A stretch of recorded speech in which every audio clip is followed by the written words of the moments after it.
లోతు ఆప్యాయతతో నేనంటే చాలా ఇష్టం. నేనన్నా మా ఫ్యామిలీ అన్న ఇప్పుడు అదే వాళ్ళ ఫ్యామిలీ మెంబర్స్తో మాట్లాడుతూ ఉంటే యాక్చువల్గా మా ఆవిడది ఆయన ఊరే ఆమ్దాల వలస. నా మ్యారేజ్ కూడా ఆమ్దాల వలసలోనే అయింది.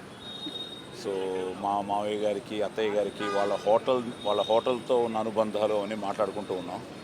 నన్ను ఎప్పుడు ఎంతో మా ఊరల్లుడు, మా ఆమ్దాల వలస అల్లుడు, మా అల్లుడు అని నన్ను ఎప్పుడూ పిలుస్తూ ఉండేవారు. అలాగే మీ అందరికీ తెలిసిన విషయమే, నాన్నగారి దగ్గర నుంచి ఇండస్ట్రీతో మాకున్న అనుబంధంలో అందరూ ఇదంతా ఒక కుటుంబమే. సో కుటుంబంలో ఒక్కొక్క మనిషి ఈ మధ్య మరీ నిన్నే రాజు విషయం తెలిసి చాలా బాధ అనిపించింది. నేను ఊళ్ళో లేను. రాజు కోటీలు కూడా మాకు ఎంతో అనమాట. అలాగా రాజు లేడు అన్న విషయం ఈరోజు అన్నయ్య ఇలా జరిగింది తెలిసిన వెంటనే it something a big shock. మీ అందరితో పాటు ఇంట్లో ఏంటంటే నేను అన్నయ్య అని ఎన్నో మంచి సినిమాలు ఆయనతో చేయడం, హెల్త్ గురించి ఎక్కువ చెప్పేవారు. అన్నయ్య ఎప్పుడూ స్మార్ట్గానే ఉండేవారు.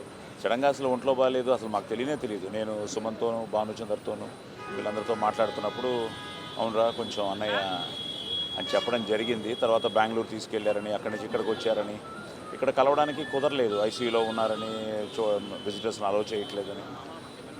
ఫైనల్గా బాగున్నారని చెప్పారు. హ్యాపీగా సరే అన్నయ్యని చూడొచ్చు, అన్నయ్యతో మాట్లాడచ్చు, అన్నయ్యని కలవచ్చు అనుకున్నాను. అలాంటి అన్నయ్య ఈరోజు లేరు అనగానే it's a big shock. So really we miss him, a great personality.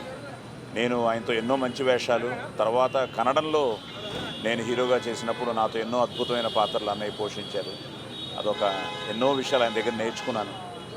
So అన్నయ్య ఎక్కడున్నా ఆయన బ్లెస్సింగ్స్ ఉండాలని, వాళ్ళ కుటుంబానికి భగవంతుడు ఆత్మస్థైర్యాన్ని ఇవ్వాలని, అన్నయ్య ఆత్మకు శాంతి కలగాలని మనస్ఫూర్తిగా కోరుకుంటూ వి మిస్ యూ అన్నయ్య, we love you. Hi friends, మా టుడే టుమారో యూట్యూబ్ ఛానల్ చూస్తున్నందుకు చాలా థ్యాంక్స్. మరిన్ని లేటెస్ట్ వీడియోస్ కోసం వెంటనే సబ్స్క్రైబ్ చేయండి. అలాగే ఈ బెల్ని కూడా రింగ్ చేసేయండి. మా నోటిఫికేషన్స్ అన్ని మీ మొబైల్లో వస్తాయి. అలాగే మా వీడియోస్ మీకు నచ్చితే లైక్ చేయండి, షేర్ చేయండి, నచ్చకపోతే కామెంట్ చేయండి.